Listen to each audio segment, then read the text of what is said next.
All right, hello and welcome to Should Be Known, episode number 4. I'm Clayton Pixton.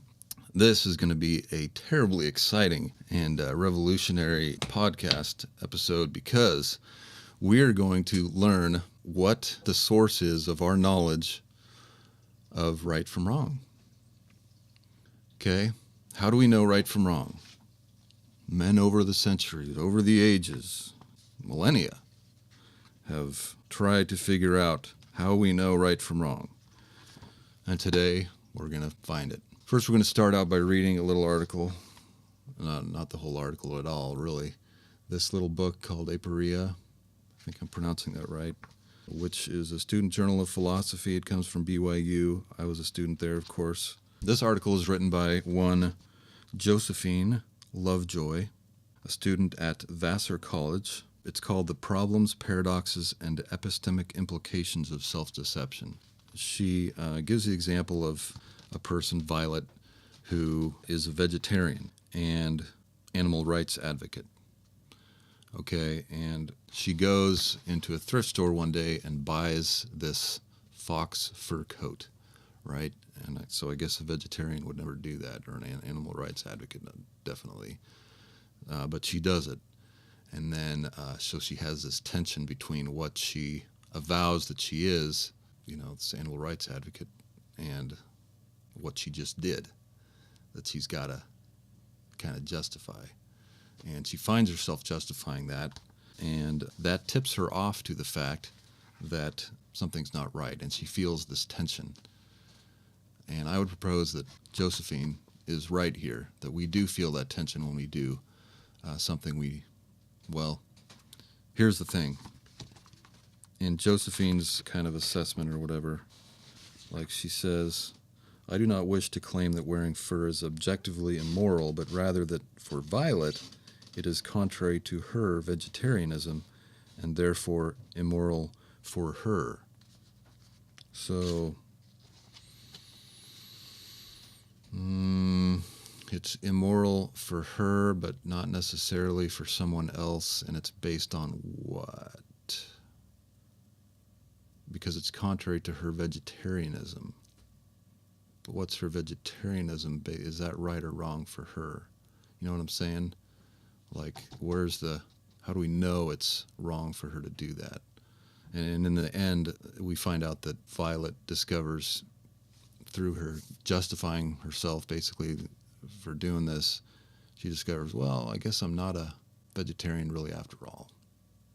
That belief I thought I had, or an animal rights advocate, whatever you want to say. She keeps calling it a vegetarian. And what I'm saying is that I wouldn't call it objective necessarily, but there's a source of our knowing what's right and wrong that is not just internal to us. It's not different for everybody. It's not relative. It could be different in every situation, and it is a lot of times, but it comes externally from us. It comes from God, okay?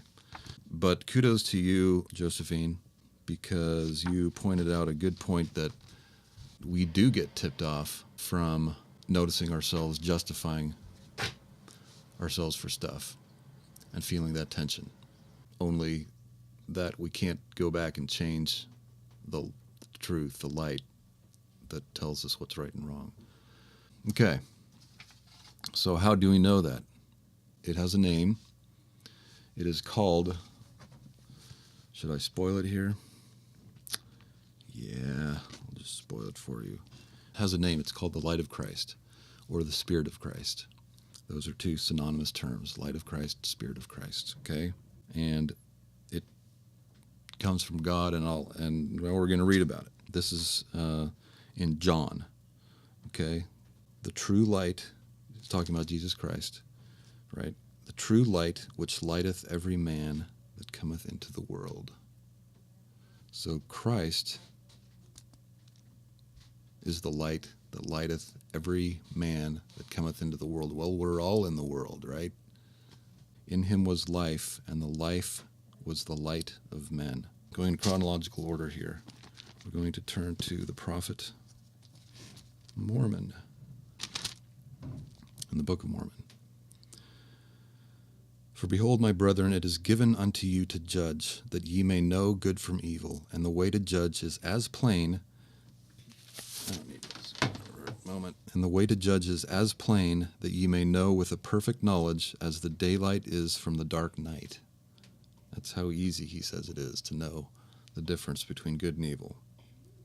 For behold, the Spirit of Christ is given to every man, that he may know good from evil. Okay, and he explains more about how you kind of tell. But skipping, the light by which ye may judge, which is the light of Christ. Search diligently in the light of Christ, that ye may know good from evil. So it's not, even he realizes it's not necessarily obvious or whatever. We've got to search, at least, right? Okay, moving again in chronological order to the Doctrine and Covenants, 84.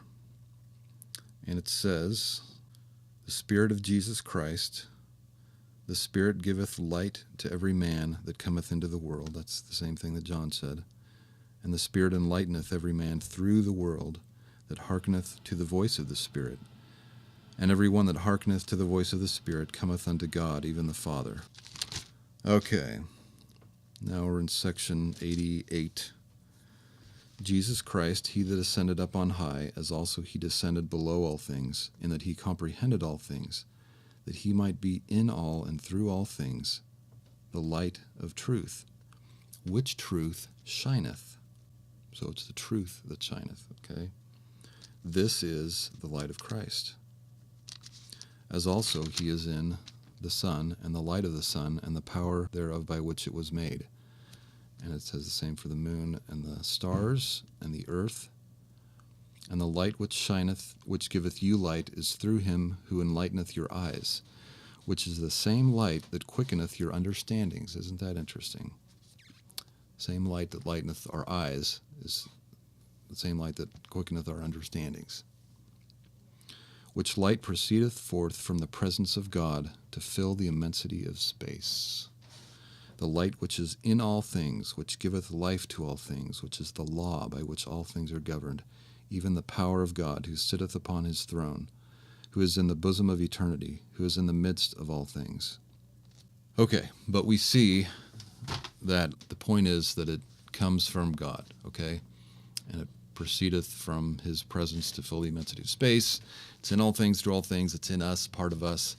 I like how Terry Warner sought to find a way that the light that we go against, that we betray, is kind of part of us. And one way he did that was to conceive of it as kind of coming from other people and how we're part of other people and this kind of thing. Although that doesn't quite match up with what he says at the end, at least I don't quite see how it does. At the end he says that he believes it ultimately comes from God. And that's exactly what I'm saying here and what I believe the scriptures are saying. Well, there's no really belief about it's pretty clear from what we read, right? So, all right, philosophers and other thinkers, we just found where we get that knowledge between right and wrong, where we get our morals. Right before Josephine's article, I just happened to look at this list of works cited. David Hume, famous philosopher, right? An inquiry concerning the principles of morals. Francis Hutchinson, an essay on the nature and conduct of the passions and affections with illustrations on the moral sense. John Stuart Mill, utilitarianism. J.J.C. Smart, an outline of a system of utilitarian ethics. Adam Smith, the theory of moral sentiments. So all these philosophers are thinking about morals, right? And how we get our morals. I majored in philosophy. That's a big subject, right? And a big subject, how we know things, period. And there's all kinds of subjects in philosophy that are really, to me, answered with the truth that we get from God, the scriptures and the gospel. But it's not always obvious how to connect those, and it's still worthwhile to think through those things. Okay, one more little thing. We're talking about the light of Christ, right? Spirit of Christ. Well, what is light? What is light? I came across this, and I thought it was neat, and I thought I'd share it with you. This is in Ephesians, Paul's letter to the Ephesians. Whatsoever doth make manifest is light. Okay? I apologize for the noises coming from upstairs. I'm in a household with a very squeaky wooden floor above it. I mean above the basement here. I apologize for that noise. Okay. So we have what the light of Christ is. So if you know about the Holy Ghost, you know that the Holy Ghost is a source of knowledge from God. He is a revelator. He's the third member of the Godhead, God the Father, Jesus Christ, His Son, and the Holy Ghost. And the Holy Ghost gives us knowledge too. And by that virtue is a light, of course. I think I can say that. But it's very different from the light of Christ.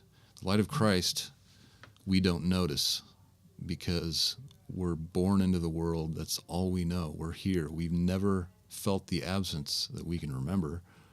And maybe, I don't know if we ever do. We never feel the absence of the light of Christ, right? It's given to every man that cometh into the world, and woman, well, child, baby. So we don't know the difference. It's like the fish knowing that the water's wet. It's like knowing that there's air. Well, we can feel the absence of air if we make an artificial thing, or maybe if we go underwater and can't breathe it. Of course, you all of a sudden notice that there's no air. But how can we get away from the light of Christ to notice what it feels like if it's not there? We can't. It's part of life. So for that reason, these revelations, really maybe through the Holy Ghost or whatever, help us know that there is that light of Christ. So anyway, that's the difference. The Holy Ghost is more specific or more pointed, more focused, and communicates with us in our own language in a very some specific way. I mean, it could be dreams, could be visions, could be thoughts in our minds and in our hearts. And the Holy Ghost has various means of revealing, but they're all from the same Spirit anyway. And the light of Christ is different. So that's the only point I wanted to make at the end, I mean. So thank you for being here. I really want to get into the reason why all this matters, which is because we struggle with things in our lives and we deceive ourselves, and it's part of life. And even things like depression and anxiety can be greatly understood better, I believe, by understanding these things. So we're going to go into that here in the future. All right. Thanks for being here. It's time to end. And we'll end where we began on this little ditty. I'm Clayton Pixon. This is the Should Be Known podcast.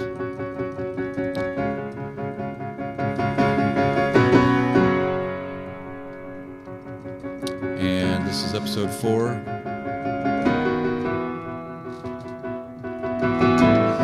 I can't talk and do this at the same time. Episode 4, and have a great day.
Good. All right. See you later.